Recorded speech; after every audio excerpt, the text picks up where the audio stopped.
Hey guys, welcome back to the Cob Barndominium.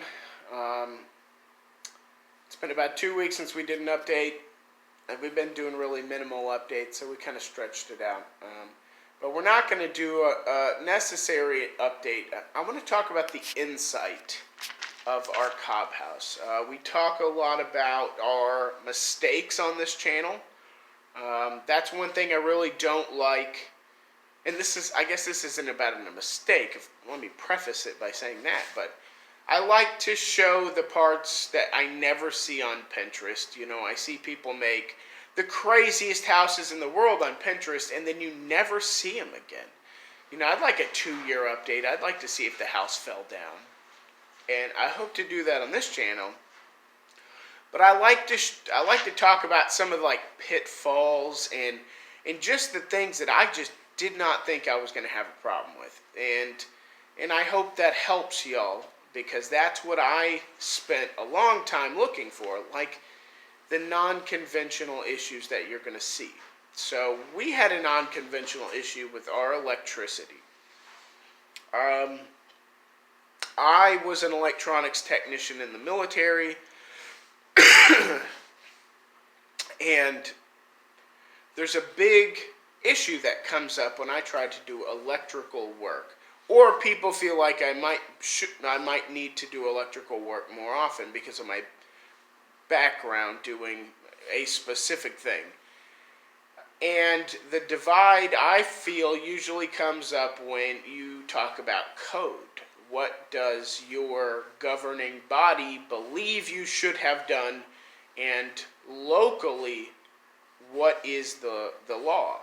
You know, what are they telling you need to do? So it's kind of annoying to find it out. So in this house, what I wanted to do is pay an electric company. And this goes the same with the plumbing, and it goes the same with my septic. You know, if I ever sell this house, I want to be able to present a good picture of what is this house. It doesn't transfer to paper well. An inspector cannot just open up the sheetrock on my wall and be like, oh, I see you have this in here, because there's really nothing in there but cob, except in a few spots.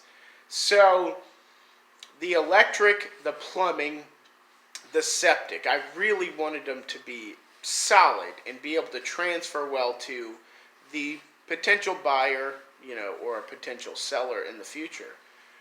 So that's not going to work for the electric. I called so many electric companies, described what we're looking at, and I got one electric company to attach my main 200 amp box to the side of my house. They would not come back to do the rest of the electric.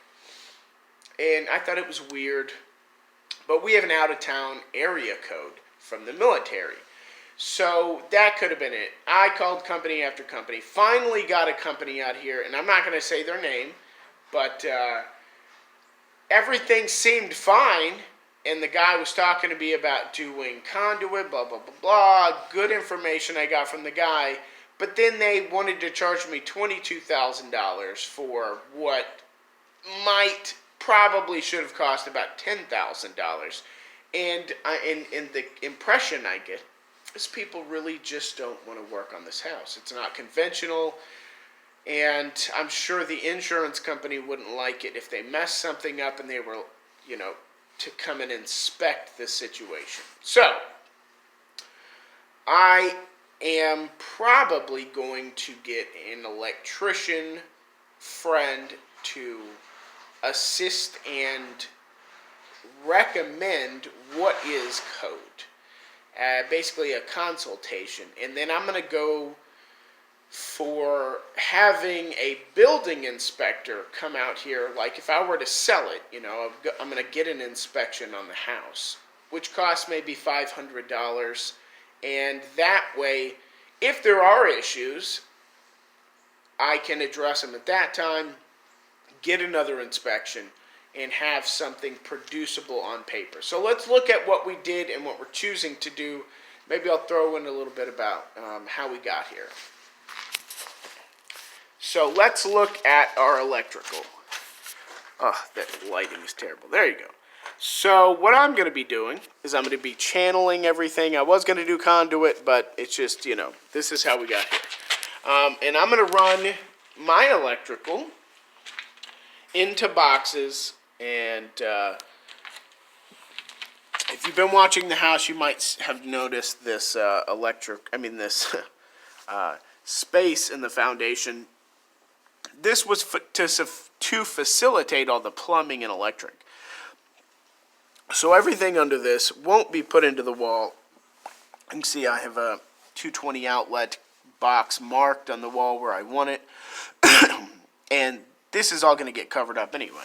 So that's how everything will go underneath. That's a 110 outlet of that cabinet. But everything else out here is all going to be exposed. You know, you'll see it. So instead of doing conduit, we did that. And I'm going to show you the tool that I used. But it was extremely easy. I did each individual spot in, you know, each box takes less than 60 seconds.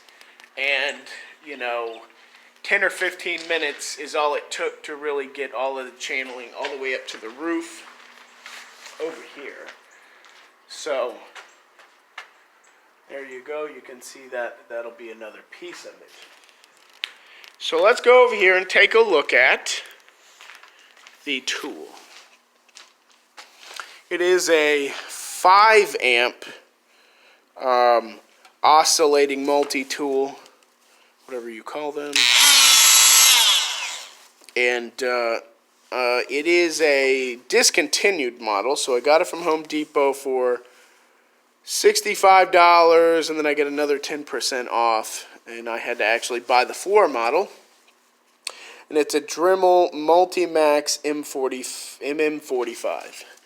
And that just absolutely causes the Cob, it shakes, it vibrates at 21,000 oscillations per minute or whatever, and it just causes the Cob to just kind of like melt into sand. So super easy, super fast. And this is, and we'll cover the wire up. We will not be doing the metallic or the PVC kind of conduit. So we got here because essentially I've had a few let's just call them craftsmen, right? You know, I get a guy that's supposedly a very skilled person, and they get out here and they see that there's no joist, right? This isn't a stick frame house. They just don't understand it, and for some reason they really just don't want to work on it.